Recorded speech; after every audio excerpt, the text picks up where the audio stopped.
सुरसा ने कहा था हमको तो आपका भोजन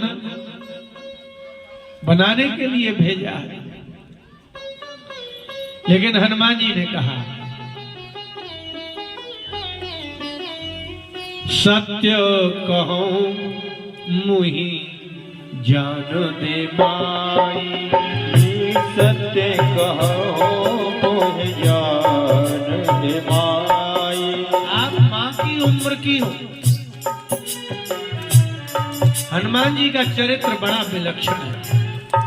हनुमान जी की आयु से सुरसा की आयु कम है, जानकी जी की भी आयु कम है, लेकिन हनुमान जी का स्वभाव है कि स्त्री देखेंगे तो मां ही कहेंगे। यदि दुष्ट मिले तो, जानकी जी मिले तो। इसलिए अशोक वाटिका में भी यही कहा, मातु मोहि लागी अति भूखा, मातु मोहि लागी अति भूखा। ब्रह्मचारी है ना। हनुमान सहस्त्र नाम में ब्रह्मचारी ही लिखा है, तो ब्रह्मचारी के लिए तो संपूर्ण जगत की, चाहे जानकी जैसी नारियां हो और चाहे सुरसा जैसी भोजन करने आ गई हो, दोनों को मां ही कहना।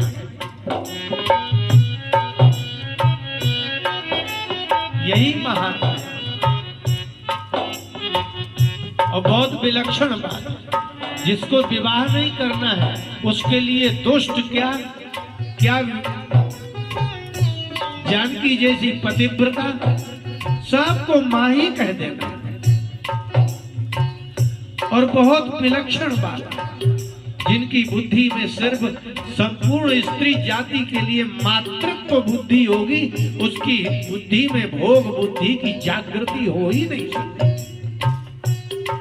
इसीलिए प्रारंभ में तुलसीदास जी ने लिखा था ज्ञानी नाम अग्रगण्यम, और हनुमान जी ने दिखा दिया कि ज्ञानियों में ये ही बुद्धि होती है कि स्त्री कैसी भी हो मां है।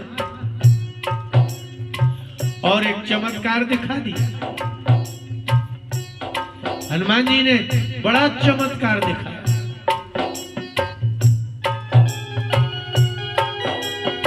विशाल मुख करके सुरसा ने चेष्टा की खाने की, लेकिन ये भी बढ़ते गए। अधिक से अधिक बल होने के पश्चात भी फिर प्रणाम किया।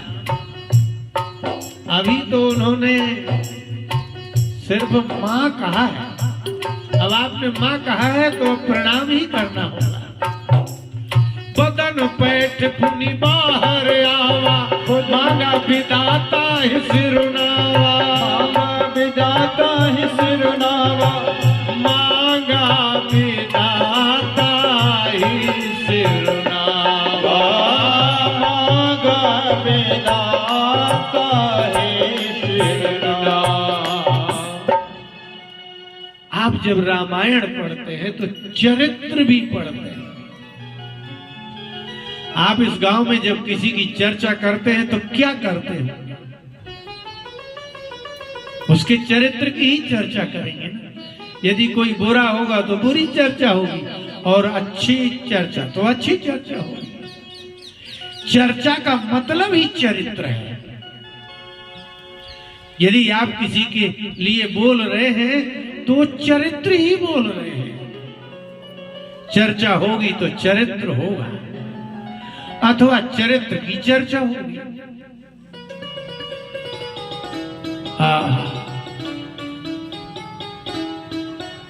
सुरसा के मुख में प्रवेश करके हनुमान जी बाहर आए और प्रणाम किया। इतना बल, इतना ज्ञान, और अपराजित हो गए। अहंकार नहीं आया, विचार ही नहीं किया। और सुरसा को जब प्रणाम किया तो सुरसा ने कहा, हम आपको भोजन करने नहीं आए थे, हम झूठ बोले, हमने आपसे झूठ कहा था, हमने कहा था आज सुरन मुहि दीन आहारा, ये बिल्कुल झूठ बात है। क्यों? बोले इसलिए कि दुष्टता में झूठ बोलना पड़ता है। परीक्षा भी सत्य की होती ही असत्य के सामने है। चरित्र की परीक्षा आरोप के सामने होती है और सत्य की परीक्षा असत्य के सामने होती है। जब कोई असत्य बोलेगा तभी तो आप सत्य बोलने के लिए तैयार हो। शास्त्र कहते हैं कि बिना असत्य के सत्य का परीक्षण होता ही नहीं। जब कोई झूठ बोलेगा आपके विषय में तब आप लड़ेंगे, और यदि सत्य बोल दे तो फिर क्यों लड़ेंगे? इसलिए मैंने असत्य बोला।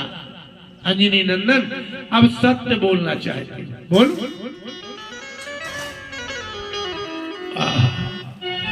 मोहि सुरन जेहि लागी पठावा। अब ये सत्य है, वो असत्य था। हमको देवताओं ने आपको खाने के लिए नहीं भेजा, हम तो झूठ बोल रहे थे कि आज देवताओं ने भोजन दिया, लेकिन अब सही बता रहे हैं। क्यों बता रहे हैं? बोले इसलिए कि तुमने हमें मां कह दिया, इसलिए सत्य बोलना पड़ा। अगर तुमने मां ना कहा होता तो बेटा हम सत्य नहीं बोलेंगे, लेकिन अब हम सत्य बोलेंगे। मोहि सुरन जेहि लागी पठावा, बुद्धि बल मरम तोर मैं पावा। बुधु बल मरम तोर मैं पावा। हमको जिस कार्य के लिए भेजा था वो दोनों का पता चल गया, एक बुद्धि और एक बल। तुलसीदास जी ने कहा था बल बुद्धि विद्या देव मुझे। यदि भगवान का भजन करना है तो एक और चाहिए साथ में, विद्या। बल चाहिए भजन करने के लिए, शारीरिक स्वास्थ्य चाहिए, और बुद्धि चाहिए भगवान के चरित्रों का रहस्य समझने के लिए, और विद्या चाहिए शंकाओं का नाश करने के लिए। लेकिन भगवान का काम करना हो तो विद्या की नहीं, बुद्धि और बल की जरूरत है।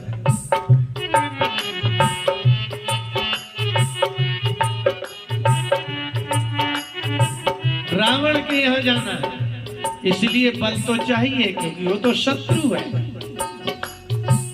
लेकिन रावण के राक्षसों से घिर जाने के बाद ऐसी कैसी बुद्धि लगाएंगे कि आप लौट करके जानकी का पता बताने राम जी के पास आ जाए। दुष्टों के बीच से बल से नहीं, बुद्धि से निकला जा सकता है। राम काज तुम करी हो, ये विश्वास है।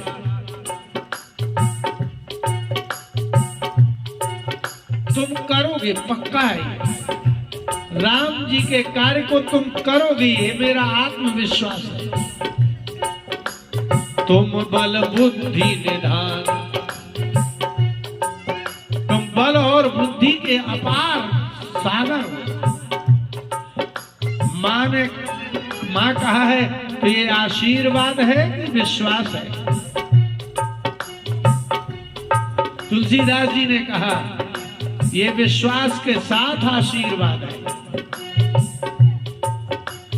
आशीष दे गई सो आशीर्वाद है ये। क्या? राम काज तुम करी हो, ये क्या है? ये बोले दोनों है, आशीर्वाद भी है और विश्वास भी है। विश्वास क्यों है?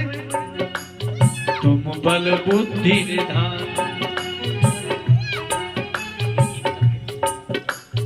विश्वास इसलिए है कि तुम्हारे पास बल और बुद्धि दोनों है, रावण के यहाँ दोनों चाहिए, इसलिए विश्वास है। तो आशीर्वाद क्या है? यदि हमारे पास बल और बुद्धि है तो हम तो कार्य कर ही लेंगे, इसमें आशीर्वाद की क्या जरूरत है? बोले यही तो आशीर्वाद है। क्या?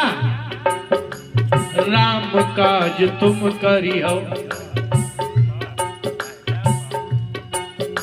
यही आशीर्वाद है और यही विश्वास है। आधे में आशीर्वाद है, इसलिए तुलसीदास जी ने कहा आशीष दे गई सो। आधे में था आशीर्वाद और आधे में विश्वास। आशीर्वाद ये है राम काज तुम करियो, ये आशीर्वाद है, जाओ। और विश्वास क्या है?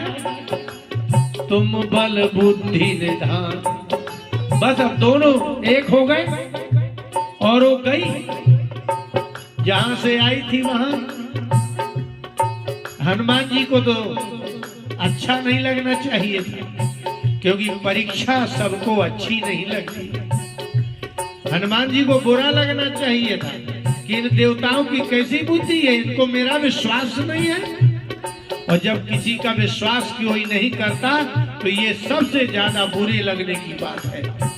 अगर कोई पति अपनी पत्नी पर विश्वास न करे तो पत्नी को बुरा लगता है, और पत्नी न करे तो पति को बुरा लगता है।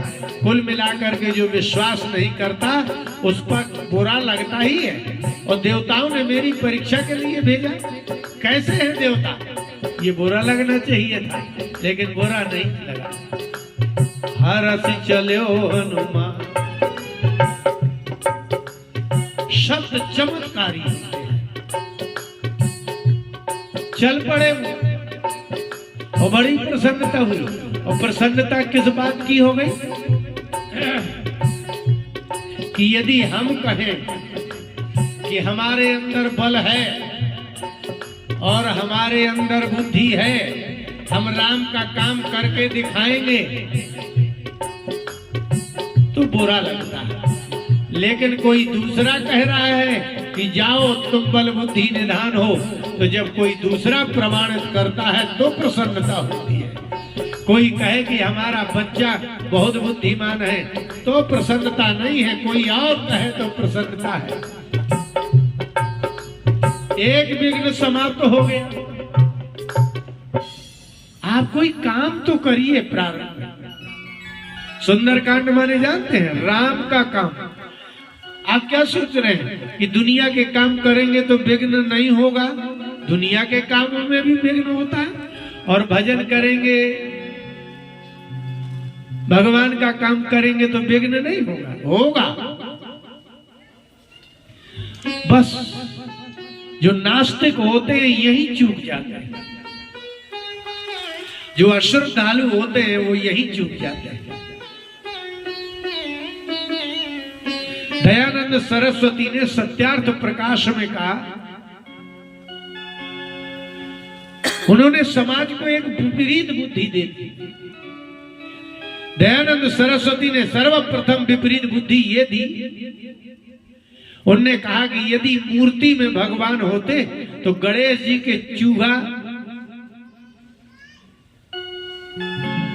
तो वाहन है, तो वहां चूहा भी बैठा है, गणेश जी भी बैठे, उसमें चढ़े लड्डू को चींटियां क्यों खा लेती? तो पहले तो दयानंद सरस्वती ने समाज को विपरीत बुद्धि दी, और फिर इसके बाद कह रहे हैं कि तुम निर्गुण निराकार ब्रह्म का ध्यान करो, पर नास्तिक बना करके आस्तिक नहीं बनाया जा सकता।